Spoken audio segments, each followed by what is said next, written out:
Mga katrops, welcome back ulit sa aking channel, Sports React PH.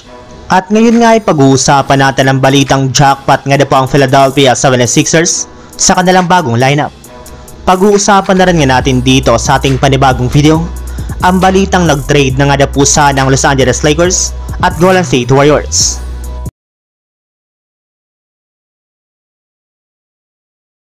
Pinanindigan na nga po talaga mga katrops ng Philadelphia 76ers ang pagiging pinaka-successful nga po nila na kupunan ngayong offseason.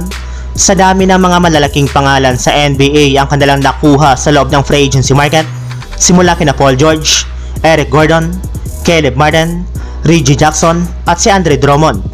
Maliban na rin nga po sa kanilang mga katrops, ay pinaperma na rin naman nga po ng 76ers ngayong araw ng kontrata na nagkakahalaga ng 1 year $2.1 million si Gershon Yabusele matapos itong mag-stand out sa kakatapos pa lang na 2024 Paris Olympics. Kaya dahil nga po dyan ay inaasahan na nga po na mas magiging competitive na ang kanilang kupunan next season at meron na nga po silang malaking tsansa na makabalik ng muli sa Eastern Conference Finals sa matagal na panahon.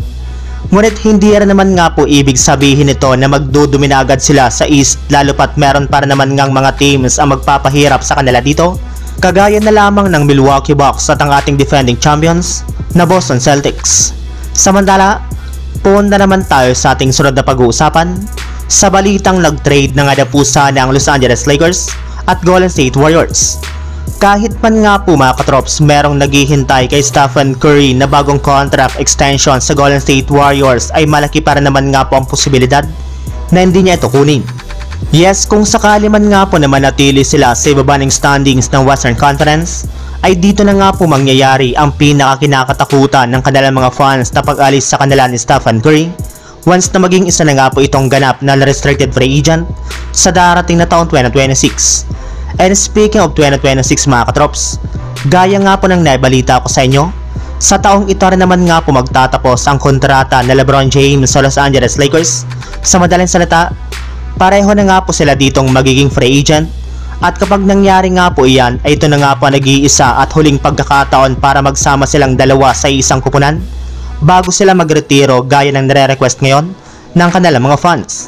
Pero ayon nga po mga katrops sa kalalabas pa lang na balita, mismong NBA agent na nga po na LeBron si Rich Paul ang nagbulgar na nagkaroon na nga na po sana ang Lakers at Warriors ng pag-uusap last season patungkol sa trade na LeBron James para makasama nga po nito si Stephen Curry sa Golden State Warriors.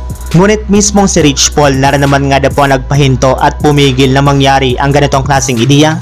Kayong posible nga na po na magkaroon ng backlash si LeBron James kapag lumipat ulit siya ng team sa pang-apat na beses sa kanyang karir sa NBA.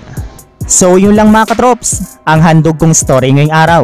Sana nag-enjoy kayo, please like and subscribe my YouTube channel, Sports React PH, para sa iba pang story at update patungkol sa NBA.